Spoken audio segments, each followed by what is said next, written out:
Crime is often reduced to headlines. Criminal psychology looks beyond them. This series examines real criminal cases through psychological theory, behavioral analysis, and ethical reflection. Each case is presented independently, not to sensationalize, but to understand. Welcome to Criminal Psychology Case Files.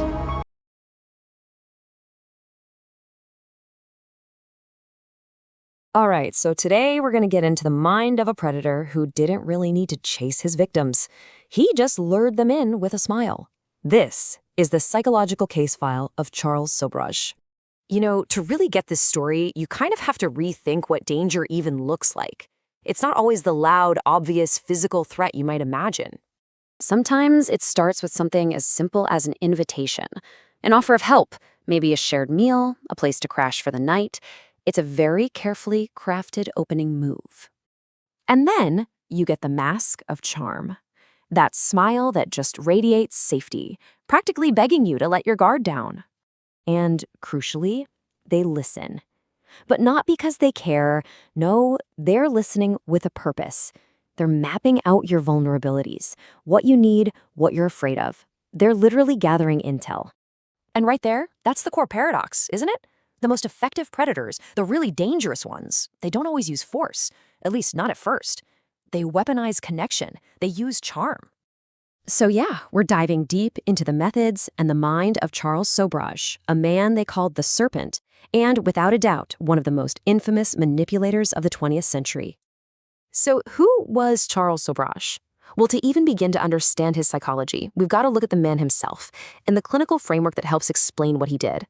Okay, so picture this, it's the 1970s, and Charles Sobhraj is operating all along what was known as the hippie trail.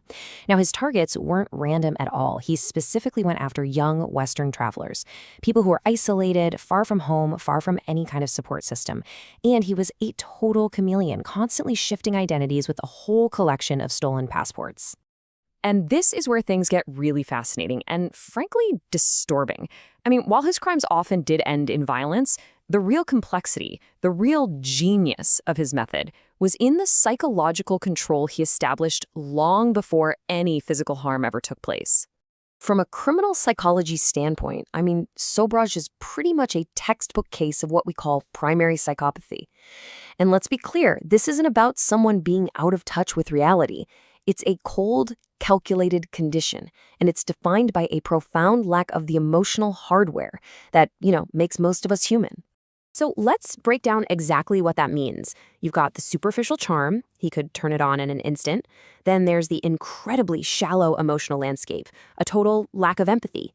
And maybe most important of all, this tendency to view every single person as just a tool to be used. This contrast just spells it out perfectly. For most of us, right, relationships are bonds. They're about connection, support. For Sobhraj, they were tools. A person was simply an instrument to get what he wanted: money, a passport, a place to stay. And then, once their purpose was served, they were completely disposable. Okay, so this brings us to the real nuts and bolts of his method. The deliberate, systematic process he used to gain absolute control over his victims. It's an architecture, really. The thing you have to get about this case is that his victims weren't just suddenly attacked out of nowhere. They were ensnared, bit by bit, over time. This was a slow, methodical process of psychological capture, basically a siege on their free will. And this process followed a really clear, chilling pattern. First, he'd offer help, often to travelers who were sick or in trouble, but he'd do it in a way that made them totally dependent on him. Then, step 2, he'd systematically cut them off from friends, family, money, any outside help. Next comes the gaslighting, making them doubt their own sanity, their own perception of reality. And finally, you get this masterclass in psychological torture. He would alternate between acts of kindness and intimidation, a cycle of care and threat that creates this powerful, incredibly confusing bond. You know, in psychology, this whole twisted process actually has a name. It's called grooming. And it's exactly that, a careful, calculated erosion of a person's independence, all cleverly disguised as friendship or care or even love.